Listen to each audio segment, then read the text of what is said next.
So Alejandro, we learned a lot from your journey in agave spirits and mezcal, and recently some business decision led you to now be owner of Pasote Tequila, which is a brand that we've known for a while, although we still don't have in our portfolio in Sip Tequila, and are curious to learn a little bit more about that brand, and because now that we're friends, that we know you and we've learned so much from you, would like to consider bringing it into Sip Tequila.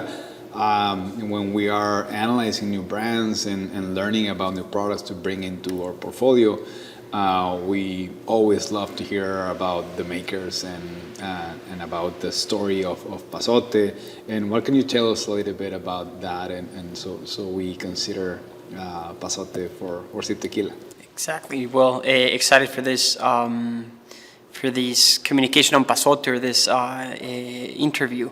And I would say for us as mezcalero family and mezcalero background and experience, transitioning to tequila, it was perhaps not what we were envisioning in the beginning, but it's super exciting to be in it right now for us, because as you know, like tequila could be intimidating from the point of view as a mezcalero, as a small producer, and then tequila is just like the big boys. So it's like you're playing in one league, and all of a sudden, tequila, it's a different game.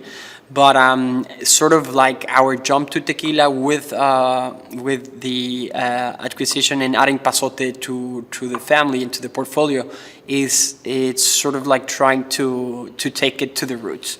As you know, at the end of the day, tequila is a mezcal, and what our vision is with Pasote is to try to implement the most practices that we can in terms of the artisanal production processes that we have in our mezcal, and try to implement that back to tequila. So essentially, in a phrase, is trying to make tequila mezcal again. Wow. So I would say that is the line that we want to take, that's the direction that we want to take and bring Pasote to.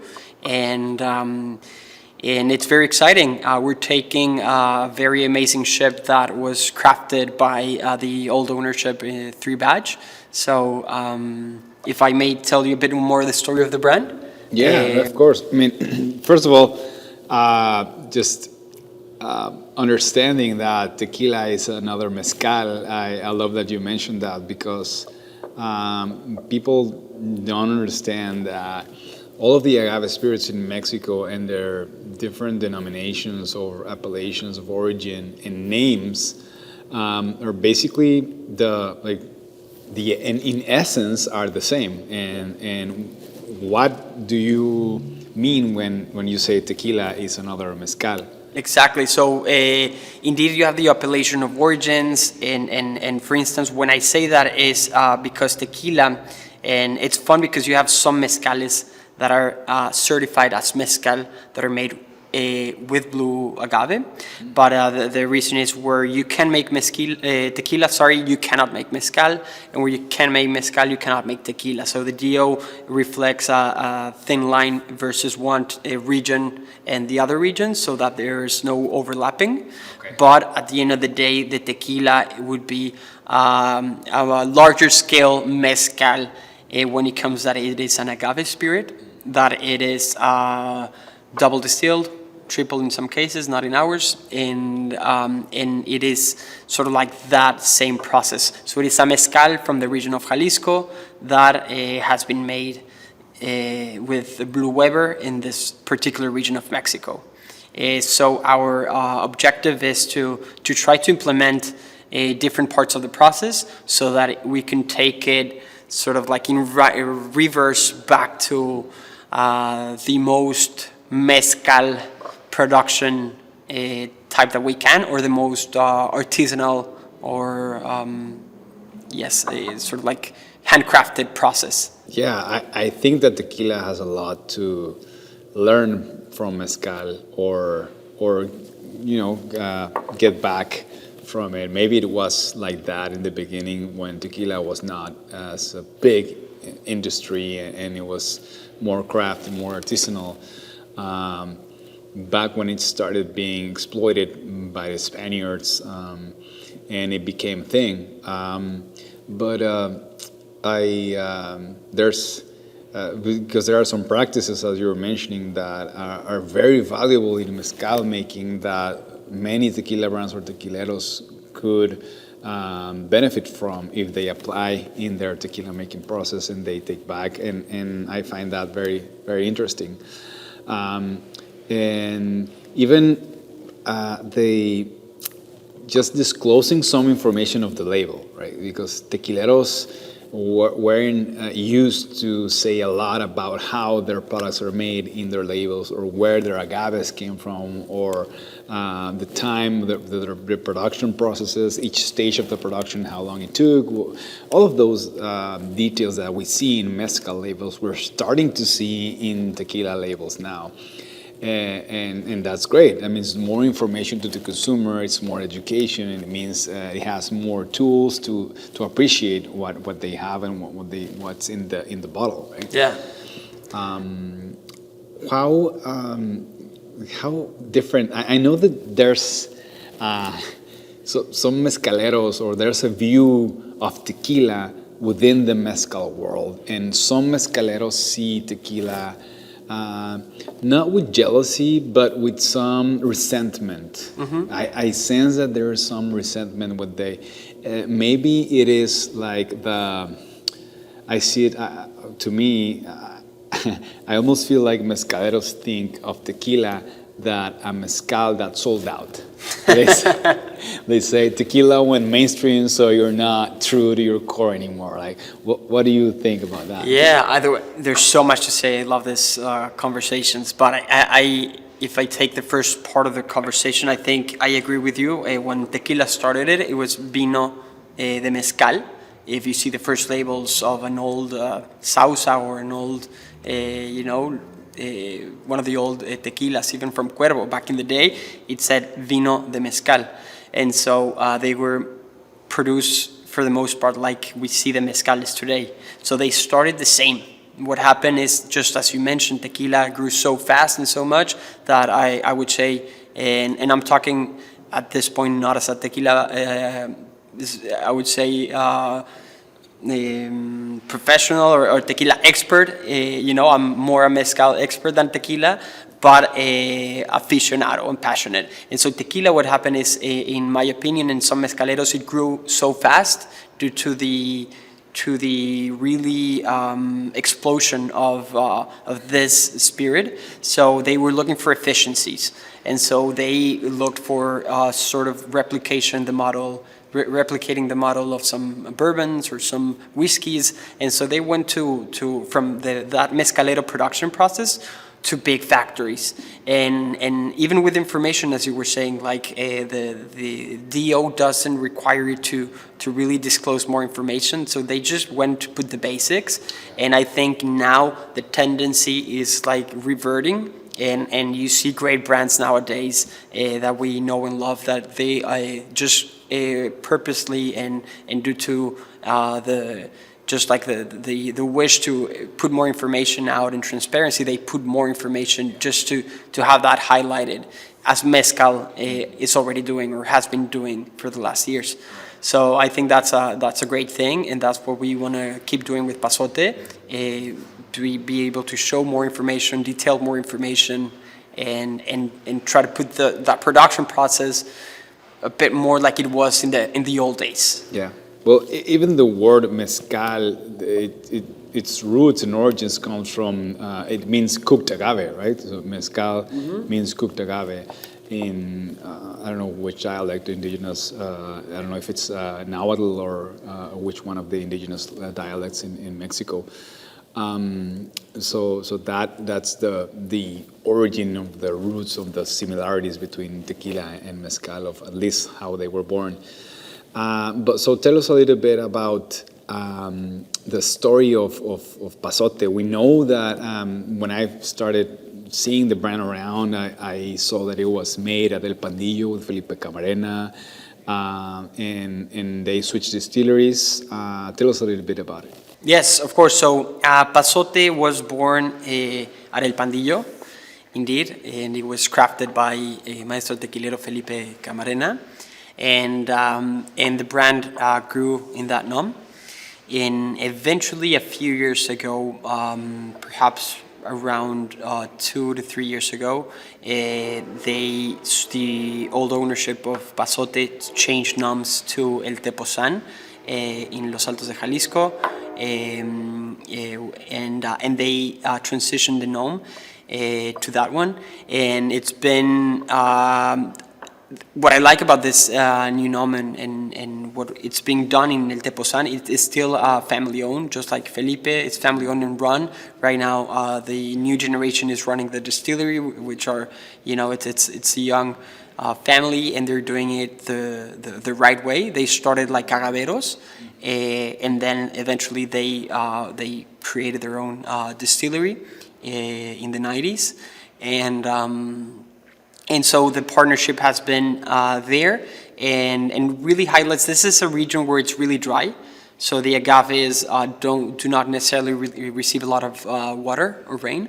So that it generates an extra layer of stress in the plant, and that delivers all of these flavors that we see come through in our tequila. So you think agave needs a little bit of, like, the plant needs to be stressed out a little bit to develop more like sugars or more? Great question. I wouldn't say that it needs, but I do believe that it affects or helps depending on what you do. We see this in Durango.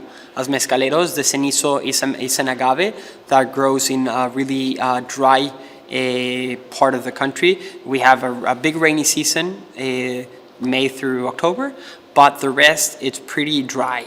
And so the agave needs to thrive without water for over 6 months in some cases, and so therefore it receives a lot of stress. And this changes of water in drought season develop an amazing, I would say, like layer of oils and creaminess into the agave. I wouldn't attribute it necessarily only to the stress and the lack of water, but I am pretty confident that this is one of the factors that has that happening. So when I take this from my experience in mezcal, and I see this happening in this dry region of Jalisco, I really see that stress being reflected in our tequila. That's great. So, okay, big jump from Felipe Camarena. Some would argue like one of the legends of tequila making right now, to El Tepozan, family-owned distillery, really well-made product. We have one of their products here. You have the distillery. It's a really well-crafted tequila, really authentic, really original, let's say. It's made in the old ways, in the traditional good way, and I bet that's what you like about the brand. What would you say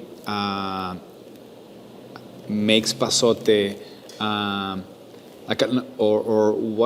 where do you see the opportunity in Pasote, or where do you envision Pasote going after, or where do you see the market of Pasote being more right now? Or Yeah, so Felipe Camarena, arguably one of the greatest maestro tequileros. We love Felipe, and he's a good friend. This change to the Padilla family, they're amazing. New generation, so it's different, but at the end, it's pretty similar in the sense that they're both artisanal producers, and they're focused in really just highlighting the terroirs, the regions, and these productions. No, so for example, with in El Tepozan right now, the production, once the agaves are harvested, the piñas are cooked in an horno de mampostería, so in a brick oven, like a small brick oven, and then those agaves, we take out the cogollo, so there's no bitterness into the tequila, and even open fermentation, and true distillations in smaller alembics. So even like the alembic that we use for the second distillation is 1,500 liters, so it's pretty tiny. And what we are looking to implement moving forward is like, how can we take this that it's already good and try again to not improve it, but to relate it more to the original foundation of tequila or to what we do in mezcal, right? Can we put a copper steel for the second distillation or even the first? Can we integrate some wood in fermentation? Could we, put a tauna for the extraction?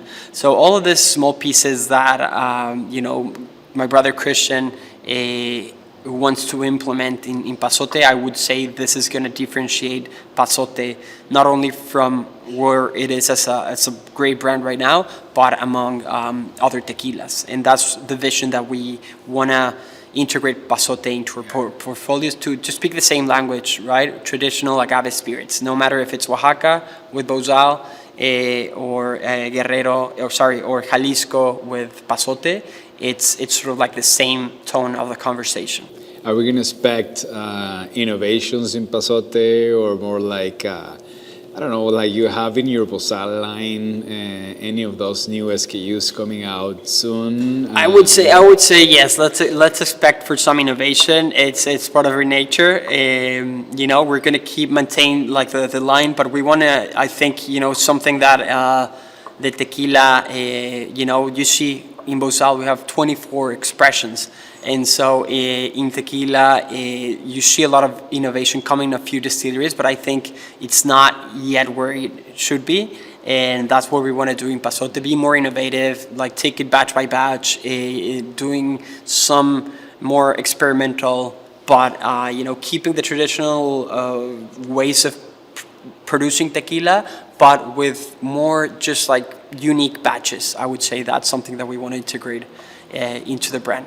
What do you have like? What does the core line look like now? Mm-hmm. Do you have all 4 classes: Blanco, Reposado, Añejo, Extra Añejo, or any other special release? Or? Yes, so we actually have the high proof as well. So it's Blanco, Repo, Añejo. Then we have the Extra Añejo. That it's a phenomenal juice as well. That is more a limited release.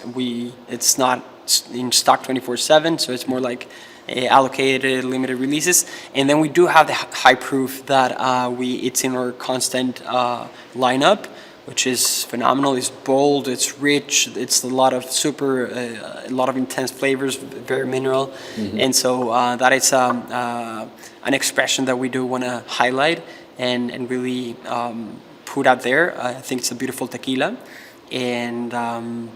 And so now that high proofs are a little bit of being and they have been exactly. And I would say like this SKU was launched, I believe, if I'm not mistaken, over since since they started with Deposan. Mm-hmm. So it's been out there for a while, but I think now it's a matter of us putting more emphasis into the brand. Yeah. Talking more about the brand, putting it out there for people to know and taste it and see how great this brand is. Do you see a trend in tequila being nurtured by this high proof to be naturally increasing to higher ABVs? Like right now we have the minimum, which is by law here in the US, it's 40%. In Mexico, it's 35%. But do you see a trend that being informed or some kind of influenced by mezcal, like you're trying to do with Bozal? I'm hoping. To having the core line, maybe increase the alcohol by volume a little bit to like 42, 43, yes, or potentially. Even 45%? Like I would say that in the future, and this is just my point of view, but I would say that there's going to be a massive market that will still like their tequilas at 40. And perhaps that would be more the mainstream.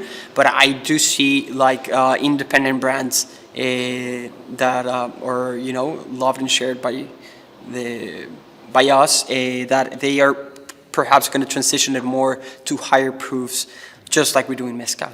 So again, I think to my point is we are wanting to bring that direction, not only the production process, but in the way that we present our spirits. So the alcohol level would be one of them.